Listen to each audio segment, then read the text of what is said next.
Everybody, welcome to episode number 2 of the Southern U podcast, where we try to educate the average landowner in the Southeast. Joined by the other co-host here, we got Jerremy Ferguson and The Matt ugly Brock. one. Yeah. The ugly one. Mm-hmm. Yeah, we should have called this like 2 biologists and a dude or something, just to break it up a little bit. Today, we got a very exciting episode, something that I'm looking forward to because it is now, as we're getting into hunting season, other parts of the country are already putting deer on the ground. And today we're going to be talking about early season scouting, early season tactics, what to look for, what to be mindful of, all those kind of things as we get ready to enter into archery season. So naturally, you'll hear us talk about a lot. I'm going to let the biologist do most of the talking on this one, and I'll chime in every now and then, kind of push back and speak up for us regular folk every now and then. Well, that may be a real boring show because I don't do any scouting. Scouting. Matt does all mine for me. Oh, Yeah, okay, there I you do. go. I tell him. That helps. I tell him where to go. That may be why he's not very successful. I think that's a real good reason that I'm not very successful. No, Nah, I'm just kidding. Garhole. Yeah, yep. But no, Matt definitely does more than I do. But that's by nature. He lives where he hunts. Yeah, I drive 2 hours. That's right. that's why I have to do some of that work for him. Yeah, well, if you guys don't know, me and Jeremy are in Marshall County, and Matt is not. No, so if you know no. anything about Marshall County, Alabama, there's we are in the absolute vacuum. yes, which it's kind of an anomaly. It's weird because you have the state park, and then you have like Grant Mountain, which are Loaded. lots of deer there, and then you have every other square inch of this county that has nothing in it, and so my dad jokes around all the time. He's like, if you were born and raised in any other county in Alabama, there's no telling how many deer you've got on your wall right now. Yeah. But we were born here, so Yep. there's not many. Yeah. Now it's getting better. Yeah, I think so. But it's been a slow process to get deer, and we still don't have turkey in the vast majority of the county. But that's primarily because of habitat fragmentation. We don't have a lot of big blocks of woods. Right. And I'm very But fortunate. anyway. I mean, I'm in a part of the state where I believe we're going through the population boom that the Black Belt in Alabama experienced back in the 80s and 90s. So we've had a large increase in wow. There you go. Now you're fine. Oh yeah, Large increase in deer population through the years. and still good deer. Oh yeah, absolutely. Really good deer. Yep. No doubt. Well, guys, as we're talking about early season, obviously it's pretty warm this time of year. It's always hot, always humid here in the South.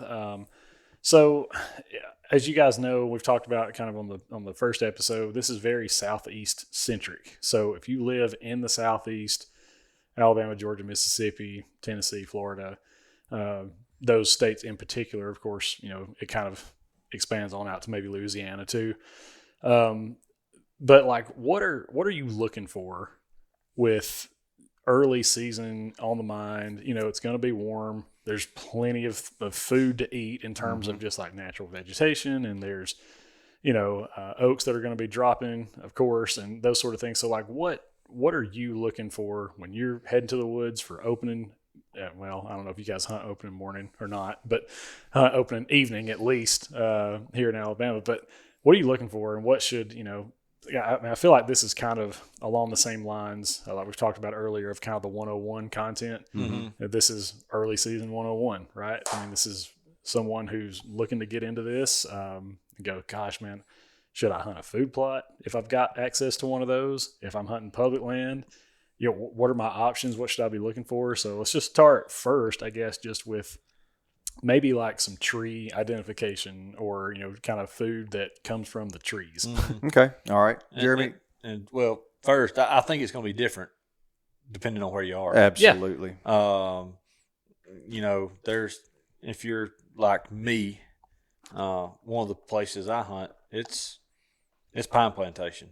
It's almost all exclusively pine plantation. You have to work really hard to find a tree that's dropping acres. Yeah. So food plots and I mean, hey, it's legal in Alabama. Corn, we have a lot of deer, that are not patternable coming to feeders, but with the change in technology these days, cameras, we're able to use those and determine, what core areas bucks are using, if that's what we're going after opening day. But, I think it depends on what you're after, how you scout, honestly. We'll get into the tree identification, but, I think technology has changed it. So, 20 years ago, what is that picking up? I don't know. Sorry, guys. If you're Jeremy, we're in Jeremy's office, and his printer just decided to go berserk. Yeah, so I don't know if I can hear that or not, but awesome. The joys of filming in an office. I think it's fun. The way I look at early season scouting is 11 months out of the year or longer, a deer is enslaved to its stomach. So they're gonna be hitting food sources. Mm-hmm. And like you were stating, it's still warm in the southern states. Call it what it is. What? It's hot. It's hot. As a matter of fact, it's hot as you know where. And I'm going to touch on that in just a minute too. Please don't touch that. Let's steer clear.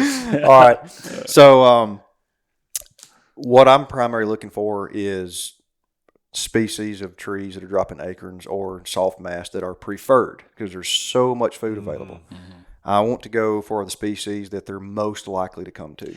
So I want to stop you right there for just a second, Matt. So just to be clear, you're saying that while there are many trees that drop, mm-hmm.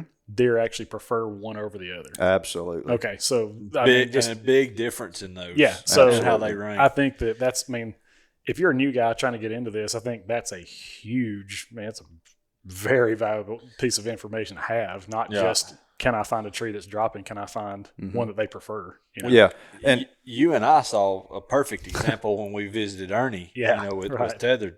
Is on his farm, we're walking around close canopy hardwood forest that had been logged years ago. And what species did they select for when they were logging?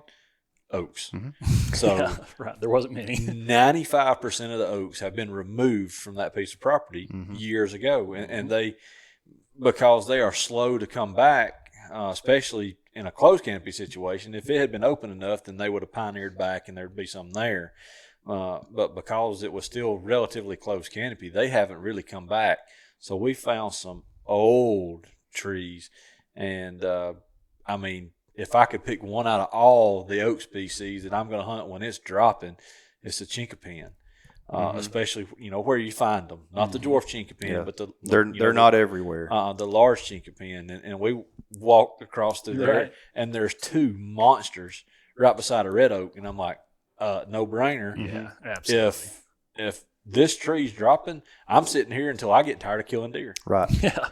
Which now, and I know I'm starting and stopping a lot, but for those that don't know, like you guys are throwing around terminology like closed canopy. When you say that, what do you mean when you say closed canopy environment? The timber stand where there's very little sunlight reaching the forest floor. Because of other trees? Because of other trees. It's basically the southern climax forest. When the canopy has crowded out the sunlight, can't reach the ground. Well, what do plants on the ground need to grow? They got to have sunlight. Gotcha. So that impacts everything we do here. Mm-hmm. Closed canopy forest is beautiful. People like the look of it. They like hunting it, but 3/4 of the year, honestly, it's useless to us. Mm-hmm. When it's dropping hard mast or soft mast in the fall months, it's great. It's fun to hunt, but summertime is providing little or nothing, maybe other than some thermal change. Some protective thermal habitat that keeps deer cool or other species cool because they obviously get in the shade. But as far as food goes, Matt mentioned that there's deer slaves to their stomach, and so are any other animal.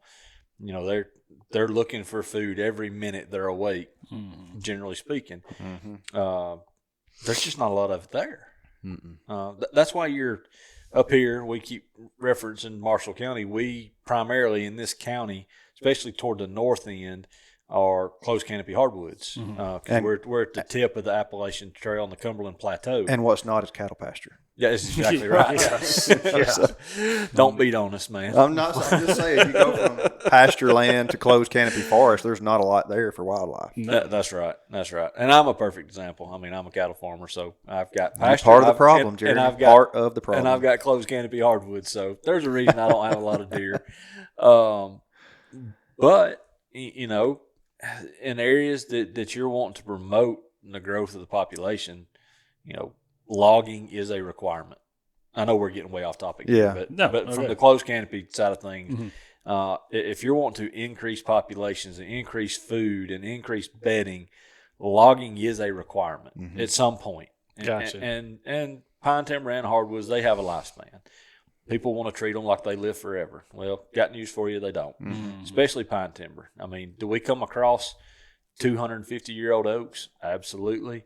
But most of the time, they're not lasting that long either. Yeah, either by death or by design. They're just not there. That's right. Gotcha. But yeah, I mean, Matt was hammering home the oaks and some of those species, and I agree. You know, that's what I'm.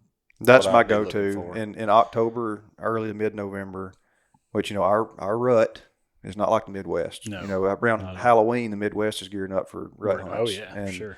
We're not even thinking about that. So I'm looking for primarily 2 white oak species, 3 if you include the chinkapin, but just the regular white oak, Quercus alba. One of the most preferred acorns, and they're readily available. They're easy to find. What I do, I ride around or walk around, and I carry binoculars with me, and I'm looking to see which trees are dropping. So if you're listening to this and you're new to it, you're saying, like, I'm not waiting to see if something's dropping on the ground yet. I'm going to look up and see if I can find clusters first. I do that in September. Late August to early September, you can see acorn clusters in the canopy. And while he's saying all this, I just want to interject a little bit.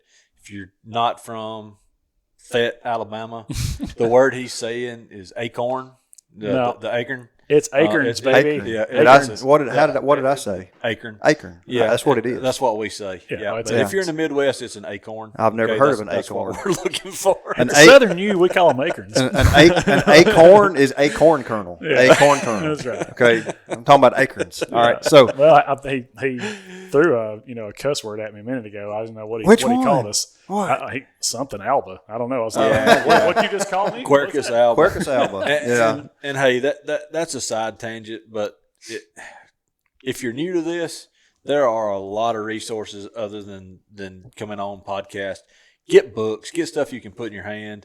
I mean, right here, I've got the Forest Plants of the Southeast. I've had that since I was in college. It is awesome. There's a great resource. There's a lot of tree identification books that are J.H. awesome. Miller and K.V. Miller. Yeah, and we'll Carl highlight. Miller, we need to highlight some of these books one day. We will. We'll talk about a lot of these. This book used to stay in my truck and did for years because when we were at the state, we'd actually have a little plant quiz text message thread. So when we find something that we didn't necessarily know or we knew was fairly rare, we'd take a picture of it and we'd send it out to our staff. Gotcha, cool. Just to try to firm up their knowledge of plants that they didn't know. Matt was really good at it. I came across some of the odd stuff. I generally did all right. We had a couple guys that really knew their stuff. It's cool. Impressive that they remembered that much from that long ago. Right. Yeah. That's cool. If you don't use it, you lose it. Yeah, no doubt. So we've been talking about oaks, and now before we get off of that, and I know that there may be people listening to this that aren't watching it or anything, but what's a good descriptor? Like, how are you narrowing down this is a red oak versus a white oak Okay. versus a chinkapin versus a whatever. So what's the things to look for there? So we have two families of oaks. You have white oak and you have red oak. The water and willow oak fall into the red oak category. Okay. Gotcha. So you've got white oak and basically everything else. Within white oak, you've got your white oak, Quercus alba. Then you have the there it is again. Yeah, swamp chestnut oak. Which, by the way, if you're in bottomland hardwood ground, it's awesome. If you have swamp chestnut oaks and you know what they are, and I'm going to give you those descriptors in just a minute. That's where you need to be. Don't worry about hunting anywhere else until there are no more acorns on the ground. Yep, and wear a hat. Because they'll knock you out. Because they are giant. They're that big around. They're giant acorns. Yes. And they hurt when they hit you. They do. They do. Wear a hard hat to the stands. So the white oak, the chinkapin, and the swamp chestnut all have very similar bark. It's flaky, white, grayish white, flaky. They all have a lobed leaf. It doesn't come to an apex or a point. And Gotcha. That's a descriptor of a red oak species. Okay. So the white oak family, they're going to have lobes. The bark of the chestnut oak, which a lot of people in Alabama call mountain oaks, they're very rigid. Or rock chestnut. Yes, yeah, rock chestnut. They have very deep furrows in the bark. They're not flaky at all. Oddly enough, it's the one oak in the white oak family that deer do not prefer. And the reason why, and I'm not going to get all scientific here, they have a very high tannic acid content. And it's bitter, very bitter to the taste. I was going to say, and now correct me if I'm wrong, but its function within the acorn itself is just mainly that it's a preservative. Like it keeps it from going rotten before it can germinate. Is that correct? Or is that kind of a stretch? I've heard similar, but I mean, it's you've got several different grains. Sorghum is another one of them. Millet, they have high tannic acid content. And that's why deer don't normally touch the seed heads until after a frost. It converts those tannic acids to sugar. And I'm not a plant guru, I'm not either. I don't want to step out of my bounds, but I believe I was told by a crop guy that the tannins in the plants actually helped ensure the reproduction of the plant too. Yeah. So I got you. But yeah, there's it's strange. You'll see some folks will argue with you that deer just absolutely love mountain oaks. Chuck Brock. Yeah. Matt's dad. My dad. He'll hunt over them. Yep. And hey, oaks hybridize too. So we've got proof of that. We got a Brock oak. Yeah. We have a Brock oak. But you'll see some oaks that just don't fit. And they do hybridize, so occasionally you're going to run across one that just don't look like anything else, and that could be what it is. Right. The quote unquote Brock oak is a perfect example. I mean, we've sent it off, and nobody really knows exactly. Yeah, it is it's not a described species. Yeah. Really? Yeah. That's wild. And there's one of them. Yeah. So, and it produces big white oak acorns.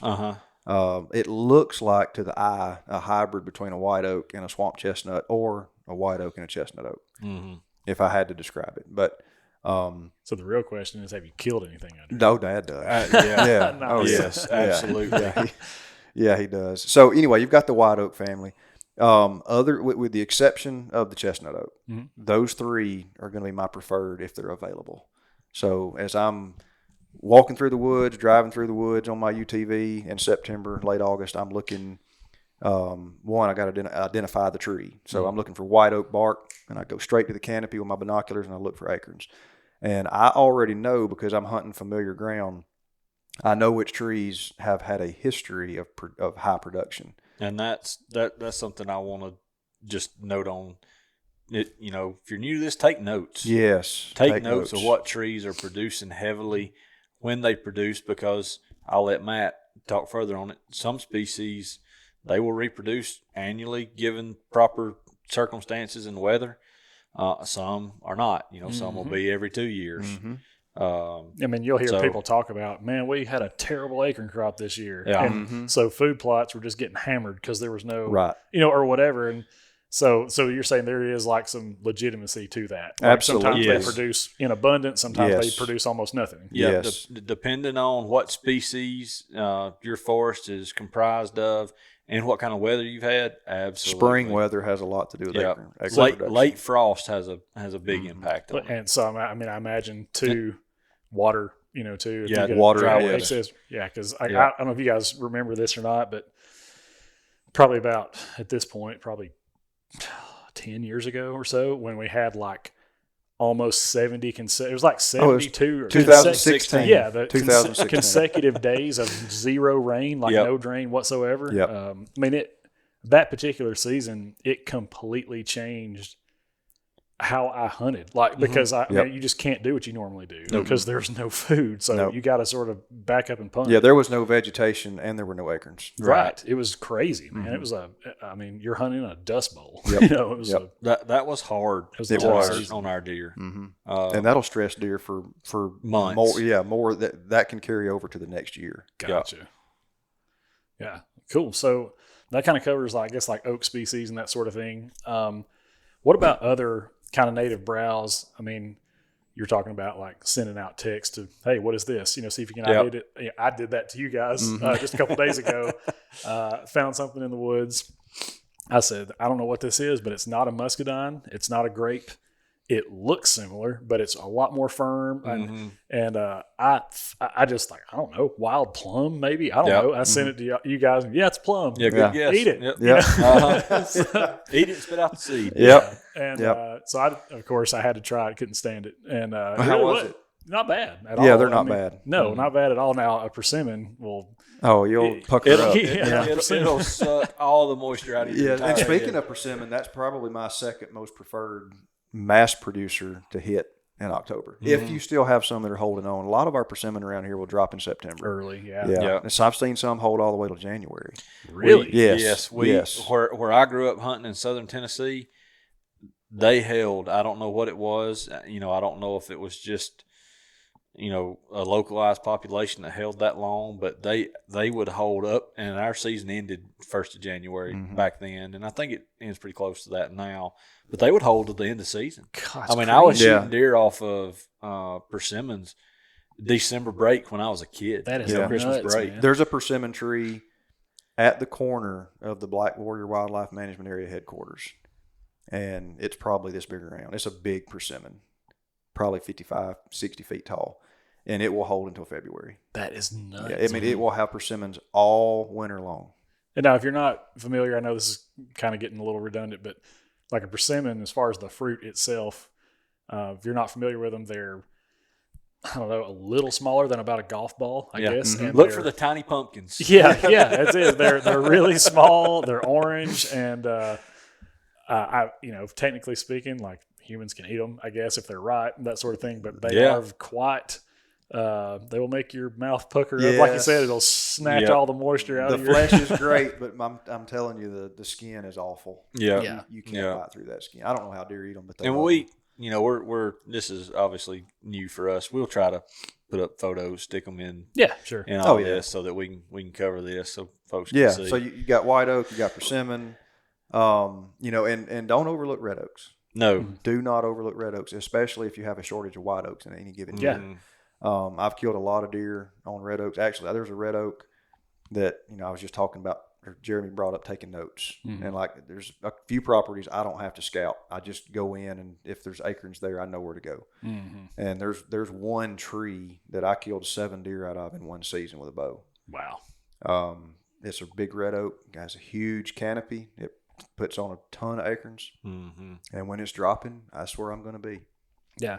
and a lot of times, all you guys that are hunting leased land, pine timber land, you're not going to find a lot of oaks unless they're in the SMZs, and even then, a lot of those have been. What's an SMZ? Streamside management zone. Thank you. Yeah. For us lay people, explain. The area along the creek or the drainages that the timber companies have left to at least help slow down erosion. Okay. But you can selectively thin as from a ethical and legal perspective. You can selectively thin through SMZs all you want.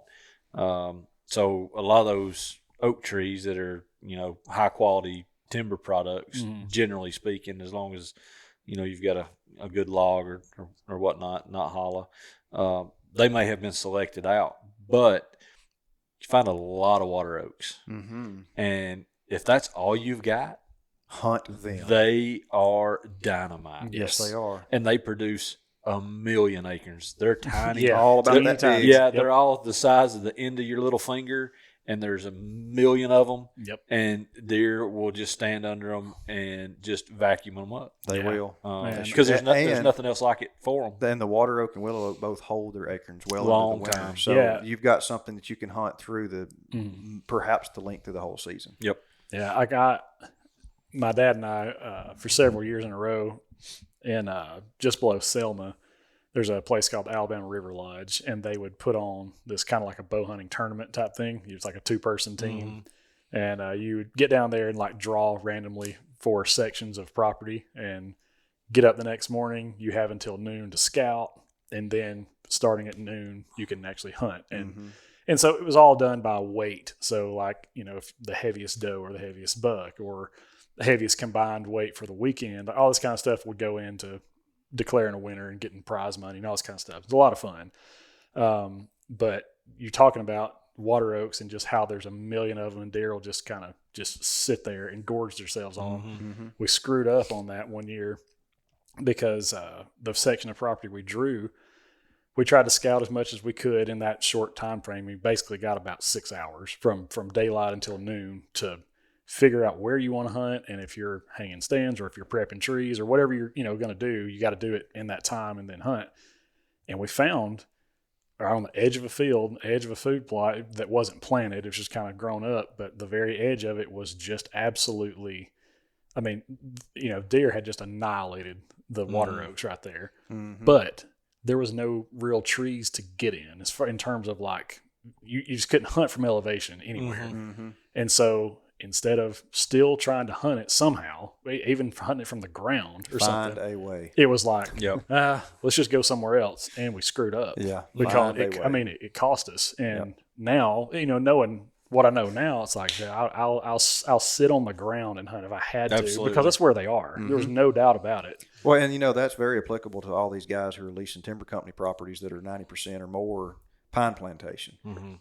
You may not have very many oaks on your place, but find them. I don't. Yeah, find them, because I promise you, when they're dropping acorns, it's going to be a place to be. Yeah, I had a similar scenario that you're talking about. Hey, these deer don't like mountain oaks, and that's what I've heard all my life. You see an acorn that's bigger than your thumb, just get away from it. But this particular micro property, it's like, very small. And anyways, last year, I actually shot a deer and was trailing it. And in the process of trailing that deer, stumbled across like, oh my gosh, I've never seen this much sign in one place in my life. And they were wearing those mountain oaks out. And it's just like, I thought they don't eat these. You know what I mean? I thought they don't like them. And so anyways, I'd put a camera out and got multiple bucks in the same frame. And the unfortunate reality of that particular place was there was only access. There's one way in, one way out. Yeah. And I tried to get there as early as I possibly could, get about 50 yards from the tree that I wanted to climb, and blew them out.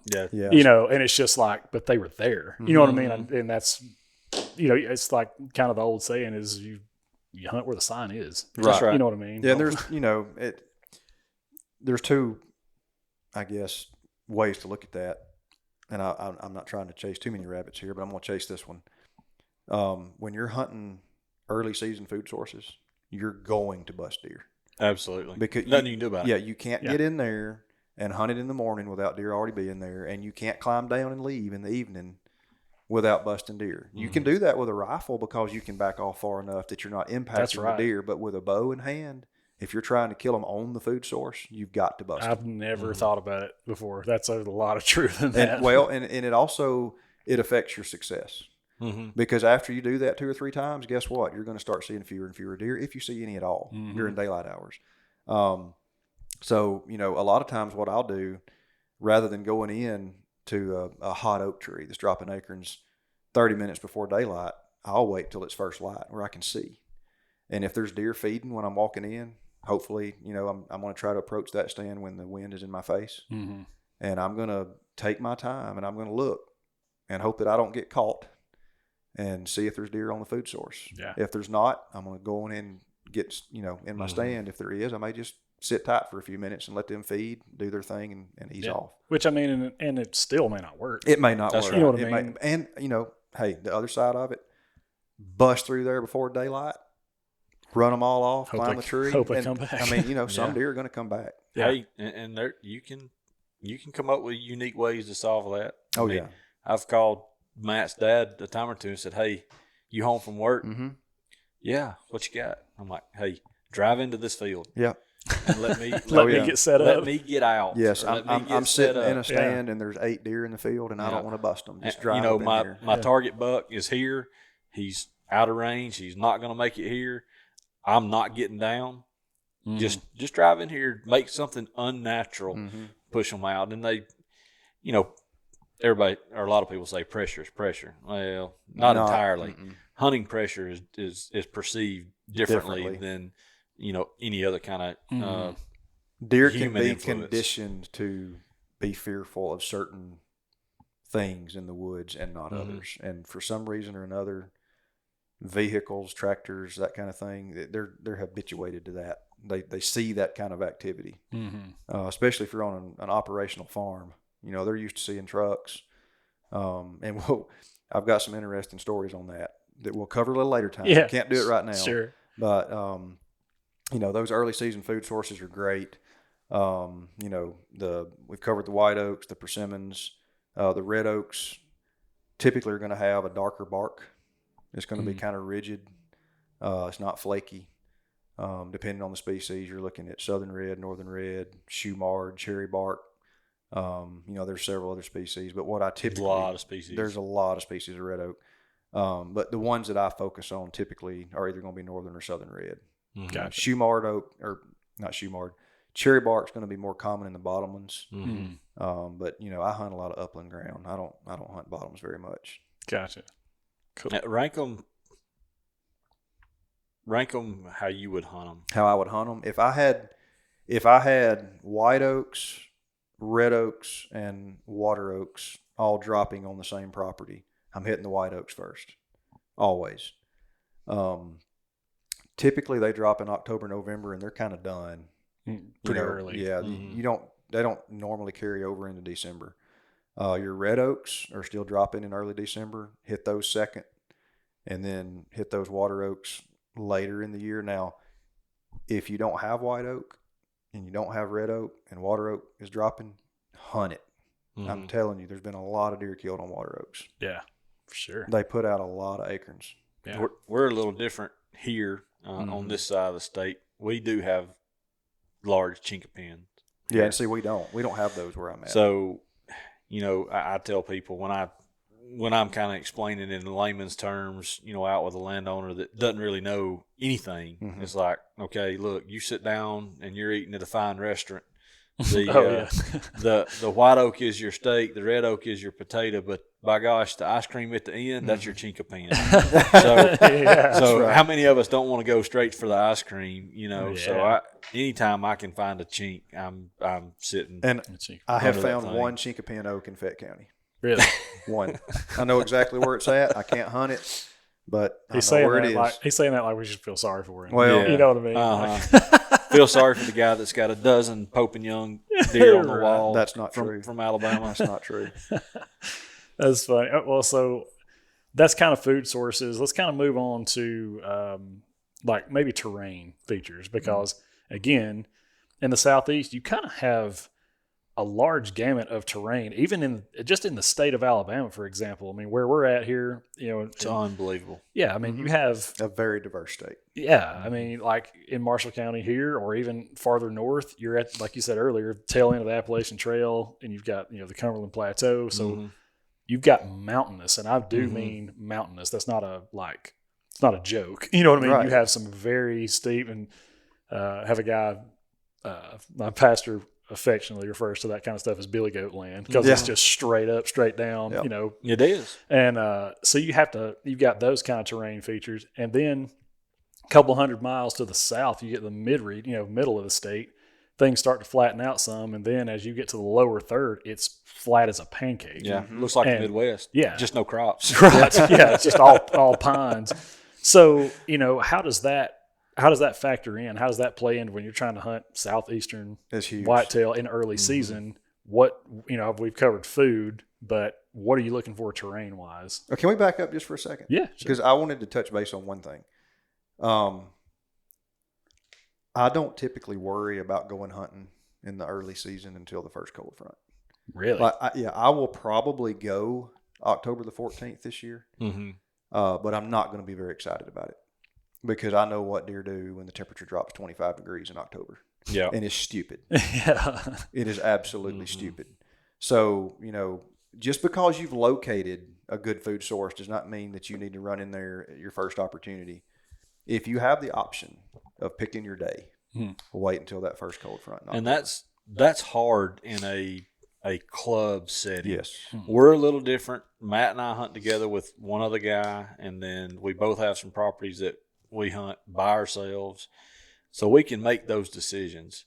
That is the hardest thing, I think, about hunting in the Southeast, the way most people have to hunt. You know, it's leased land.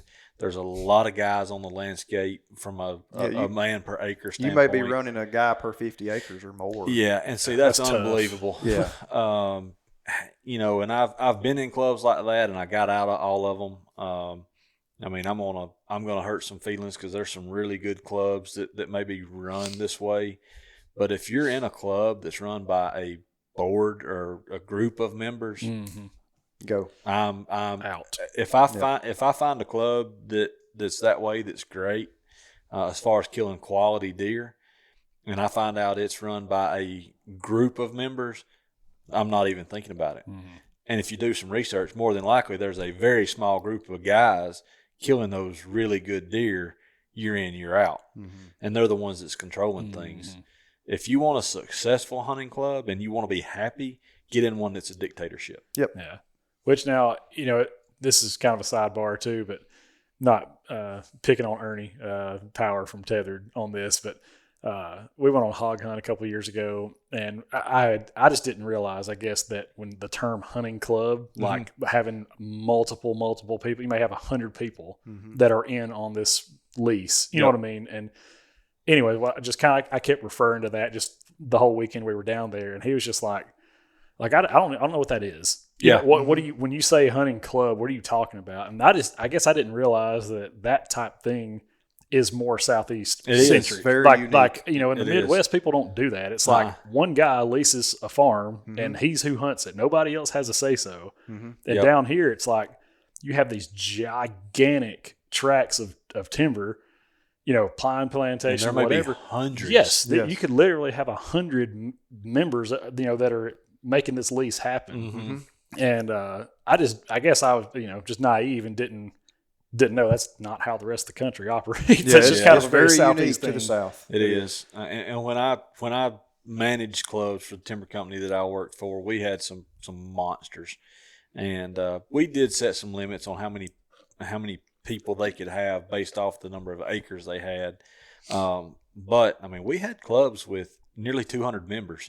I'm like, there's You're no way way. better off hunting public land at that point. Yes, you are. Way I better mean, off. you may not think that, but you are. There's way less pressure on public land than there is on something like that. Right. It's just not even close.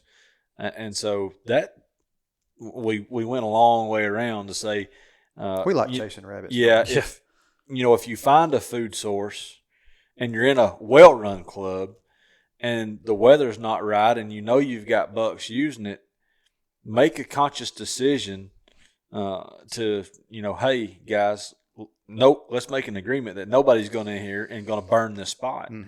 That's harder said than done. I mean, I would say that it's the percentage I think it would be in the single digits of clubs that would do that. But it's very important. Yeah, it's very important. And What were we talking about? Weather? Talking terrain, and food, and food sources, and try not to burn them, because that goes for terrain features too. Mm-hmm. I mean, I grew up hunting Southern Tennessee, North Alabama, in the Cumberland Plateau that you were talking about, that was billy goat country. Yeah, and I may be a little biased. These guys that hunt Jackson County, Alabama, all the time on Skyline WMA, they may say, "Hey, man, this place is hard to hunt," and it can be. Deer population is not what it once was. In that part of the state, and there's reasons for that. I'd love to get into those one day, but to me, it's the easiest place to kill deer. Mm-hmm. Because some of these terrain features, deer just can't navigate, or they're not going to. Mm-hmm. They're lazy just like we are. And when you find these points that deer are using, they're using it, and they're using it every day. Mm-hmm. In Tennessee on the farm that we hunted, deer were going down into the bottoms in the evening. They were coming up, going back to bed. Why is that? Mm-hmm. Because all the food was in the bottom. Well, I have a theory too. No, wind, thermals, mm-hmm. Yeah. But there were a handful of trails that almost every single deer took. Mm-hmm. I mean, you could sit, and I've done it. I've sat and seen over 70 deer in a day using one single trail going off the mountain into the bottoms, and then the way we could access the property, we could access it from either direction, so we could be in front of the deer. So in the mornings, we could go up on top, and they'd all filter back by. And it was just, that's just how I learned to hunt. And, like I told you in the first episode, we didn't have a lot of big deer, but we had a lot of deer. Mm-hmm. So, I killed a ton of deer just on very small terrain features that I learned early on that, by gosh, if you find this on another piece of ground, it's going to work. Yeah. It's applicable to multiple. So that's exactly right. And Matt touched on it. A lot of it is because of the way, one, deer are lazy. They're like we are. They're going to take path of least resistance 99% of the time. So they found that path, and then they were using the thermals to their advantage. Mm-hmm. Yes. So like I grew up hunting two completely different habitat types. We had the rolling hills over in western Fayette County, and then we hunted a property several hundred acres on the Sipsey River, and it was all flat. And when I say flat, I'm talking about you might have 2 to 3 feet of elevation change on the whole property. You're right. So they just go anywhere. Yeah, I mean those deer just go anywhere. Yeah, you can't really use the terrain. Now you can use the water, right? Nothing's coming from there, right? But they'll swim. I've seen them swim the Sipsey River. I watched them do it. So. It took me a while to figure this out, because when I was in high school, I didn't really pay much attention to anything other than I'm just going deer hunting. Just got to get out there as often as possible. Didn't pay any attention to the wind or anything like that. And I would get busted a lot. I'd get winded nearly every time I'd go hunting. And I started figuring out, wait a second, in the evenings, the cool air is dropping. And it's dispersing all throughout this bottom where I'm trying to kill deer. And that's why they're blowing at me and I'm not hearing anything or not seeing deer. And then in the mornings, my thermals, as the temperatures are rising, are going up. So I use that to my advantage, especially for morning hunts. I don't worry if I've got a calm morning and hilly terrain, I will try to get somewhere around 30 to 50% at the bottom of the slope, because most of the deer are going to be feeding down there in the bottom anyway, heading back up to the hills, and I can slip in there, get set in, and because there's not really a defined wind direction or speed, kind of swirls, I'm just relying on those thermals to be lifting my scent, and it has been really successful. Now, if you've got a 20-mile-an-hour wind, that's totally different. Sure. Yep. But in the afternoons, I try to do right the opposite. Yeah. I don't want to be up top and, all my scent be going down in the bottom. And really, it's you can use terrain to your advantage. You just got to figure out where the deer are traveling, and your access to and from has got to be, where you're not busting deer. And so many times people use the same trail for ingress, egress, or going in, going out. Yep. have more than one route to Yes. get to a location. You know, we figured that out on. There was a deer over on the lease one year that I hunted, and I don't know that you hunted him because you never hunt. But it was me and Caleb, and this particular deer, he had very beautiful sweeping beams, just a pretty 8-point, and he'd be on camera every single day in the same place, except for when I'd go in there and hunt. Well, there's only one way in. Right. Come to find out, I think the Joker was bedding down right by the road where I was parking, and he was slipping out when I got in there. Yeah. And the days that I didn't show up, he'd go through there. Yeah. Using that terrain to his advantage to Yeah. be able to get a Absolutely. vantage point. Yeah. Absolutely. Sure. Yep. And I know we're kind of running a little long here than we normally do, but this will be the last thing we cover. What about we've already kind of talked about trails, but as far as deer sign, right? We've talked about food, we've talked about kind of terrain, but now like if you see, like I guess what I'm getting at is how much value do you place on like droppings versus rubs and even scrapes this early in the year? Because I feel like bucks will just scrape whenever. They just do it all the time. Oh, they do. As As soon as they can. as soon as velvet comes off, hey, they're in the rut. Right. Yeah. People don't look at it that way, but that's It's on a buck's mind. It may Yep. not, the does are not going into estrus, but they're ready. Right. The bucks are always ready. So I guess with that kind of, being on the forefront of your mind, how much weight, how much value are you placing on, oh man, I found a tree that was just shredded. Does that necessarily mean you want to go hunt over that? Or does that mean, or I found I found 4 piles of droppings under this oak tree. Yes. Do I need to hunt that? You know what I mean? Just, I guess if you would just kind of maybe talk about someone who's trying to get into this thing and trying to be successful in early season, what sign do you really need to look for and what do you need to place value on? The first thing I do if I find droppings is check, make sure they're moist. I smell them. Yeah, I pick them up and smell them. So if I find droppings, one, I want to know why is the deer feeding here. So locate that food source. Mm-hmm. So the deer's either feeding there or it just got up from a bed, more than likely. So you're saying that's most likely when they'll drop. They'll defecate, after getting it, because their bodies, when they're laying down, everything's slowed down. When they get up and start moving around, it's just like us. Yeah. Get up and get active. You got to go to the bathroom. Gotcha. Okay. So when you wake up in the morning, and you're like, oh man, you drink that pot of coffee. It's time Gotta to go. go. Okay. So they're not much different than us. So when I locate or if I find droppings, I want to locate the bedding. Where are the deer bedding? Where'd they come from?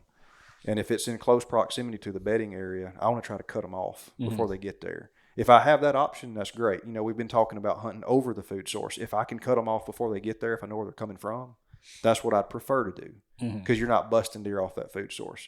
You can kill deer on trails leading to or from a food source multiple times throughout a season and not really ruin the place. Gotcha. But you can't hunt on top of a food source and kill multiple deer over and over and over and still have the same success.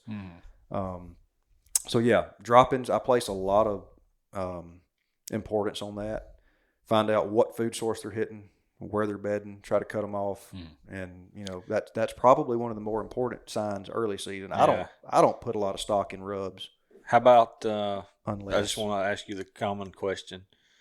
Can you tell what sex No. it is? No, I'm not even getting. I'm You, not. you can't. So you're telling me you can't tell if it's a buck or a doe based off its poop? No. What about its footprint, its track? Nope. I've been wrong all these years. You're wrong about a lot of things, Jeremy. Yeah. I wonder how many times we had that question. I don't know, through the years. but Granddaddy said. Yep. Yep. Yep. Yeah. And now, don't get me wrong. If you come across, I guess, a track that's just if you come across a 3.5 inch long track, a Wildly- doe didn't put it there.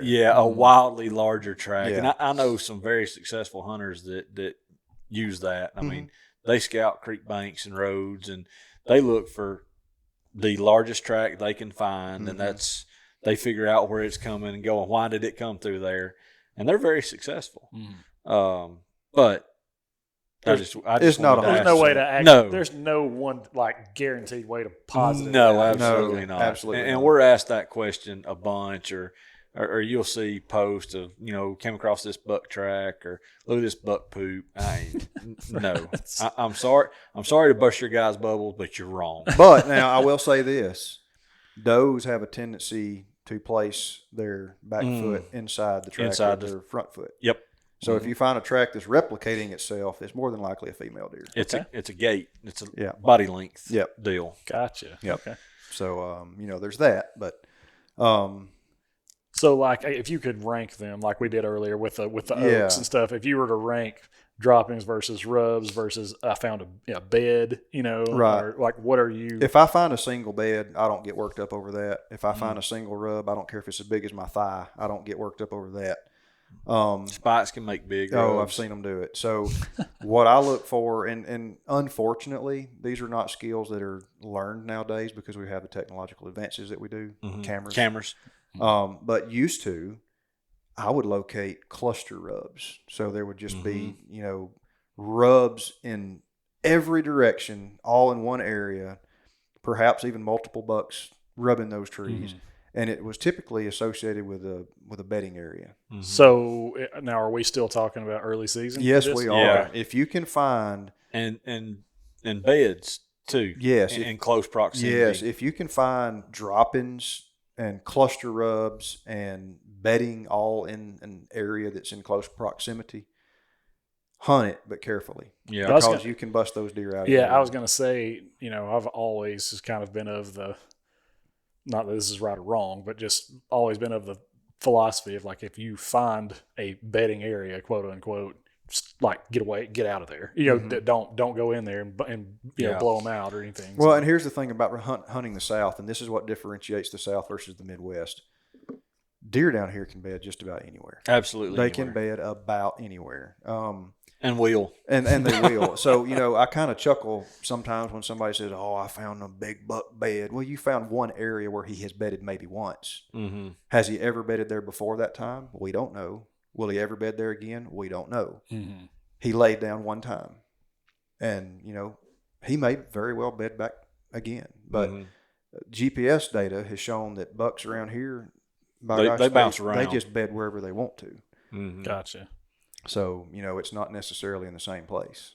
But I mean, that reminds me of a buck that we had on the club that bedded on the knob not too far off of our main road. Mm-hmm. And we ended up, the deer was shot is how we came across this. We never knew this beforehand. Mm-hmm. The deer showed up in certain places pretty consistently.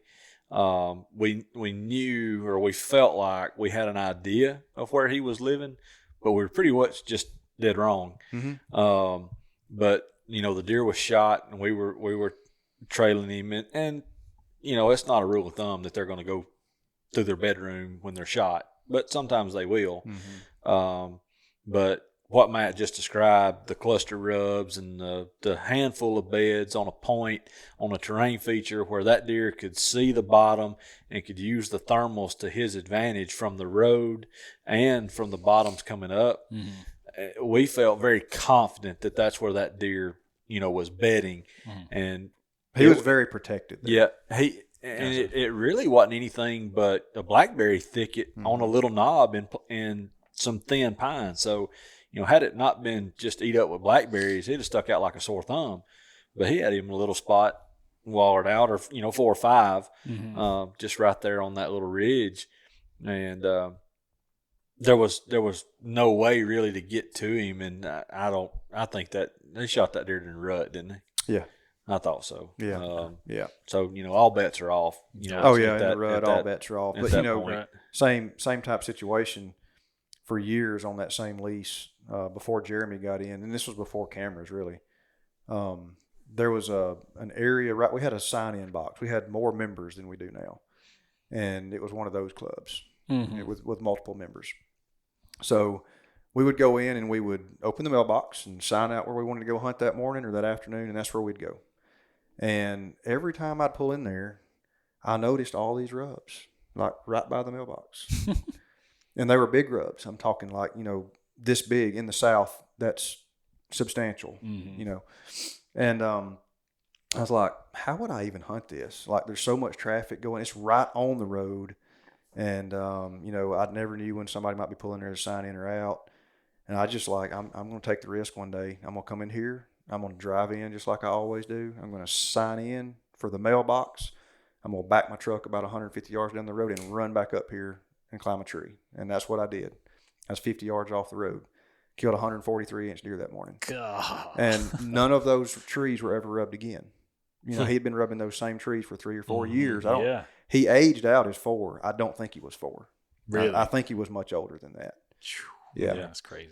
That's something else we talk about. We can talk. Later. We could have episodes on the inaccuracies of tooth wear aging. I'm excited to talk about some stuff like that. Oh yeah, and tooth wear. Yeah, we're going to hit some stuff that's going to be putting all that information together. Because nobody ever really knows how old the deer is unless you're in a captive situation. You got a tag in his ear. So you can know then. But yeah, it's it's interesting what you learn year after year being on the same property. Right. But when it comes to terrain, food sources, and access. Yep. And once you learn a property, you'll notice, I attribute a lot of my success being able to consistently kill mature deer is I've just learned over the years on this tract of property, I can do A, B, or C and kill a mature deer. Yeah. I don't have to scout because I've already scouted. Well, you have to say you have scouted. Yeah, I did the scouting up front, and I learned patterns over time. And that's where record keeping comes in. Absolutely. Keep records. And I've got detailed records. Wind, weather. Everything. I record certain weather parameters on every single hunt that I go on. Yeah. At minimum, I've got the date, the moon phase, which I don't think the moon has any cotton picking bearing at all on rut timing. Oh, none. Man, here we go. 0. Yeah. Ooh. All right. So throw some gas on the fire. Yeah. Now, does it affect deer behavior and deer movement? I do think that it does, and we'll get to a point where we'll go over some of what the data that I've taken over the years has shown. But you gotta take good records because you can begin to notice patterns, and when you figure out what those patterns are, you'll start consistently killing deer. And that's with everything. Yeah, I mean. Take notes on what you're planting, what fertilizer you're using, what herbicides you're using. Yeah. Take good records. Yep. Because it's going to save you time and money. You don't want to scratch your head next September, next August, and be like, oh, what did I spray this with, and how many ounces per gallon did I use, and you write all that stuff down. Because when you spray your clover with 2,4-D instead of 2,4-DB, you've got record, and you go, why did my clover die? Yeah. You can look back and go, yeah, I'm an idiot. Can't you, Matt? Yeah. Oh, yeah. Yeah. Butoxyethyl ester is not Butarac. And I knew that. I feel like he's just hurling obscenities at me, saying all these names. Well, I mean, you've got all these different chemical compounds, and you've got 2,4-D and 2,4-DB. Well, 2,4-DB has got Butarac in it. Well, 2,4-D also has butoxyethyl ester. So it was just a slip of the mind. I'm too dumb to be on this podcast. Well, that's why you better read the label. Yes. Okay? If you apply herbicide, read the label. Yeah. If you're asking questions on Facebook about what herbicide to use and how much, read the label. Read the label. Absolutely. That's cool, guys. I think that we've kind of covered a lot, went a little longer than typical, but it's good stuff, man. I think if you're out there and you're watching this or you're listening to us, and you're trying to get kind of a little bit of a leg up on early season, this is what we're here for. It's what this podcast is kind of about. We're trying our best to just inform, educate those that are hunting the South, living in the South. I mean, like we said before, this is not just a hunting podcast. This is going to cover a lot of different things, but this is the season we're in. We're gearing up. And we're excited about it. Oh, yeah, absolutely. Absolutely. Super excited. So we've got some more stuff coming up, and we've actually got a very special guest that's going to come hang out with us. We're pretty dang excited about that, too. Absolutely. So we won't quite let the cat out of the bag yet, but just stay tuned. Follow us on social. Obviously on YouTube, if you're watching this, we'd really appreciate it if you would subscribe, maybe share this with one of your hunting buddies or something like that. Because we'd love to educate as many as we can, right? Cool. Yeah, Absolutely. absolutely. All right, guys. Appreciate you guys hanging out with us, and we will catch you on the next episode.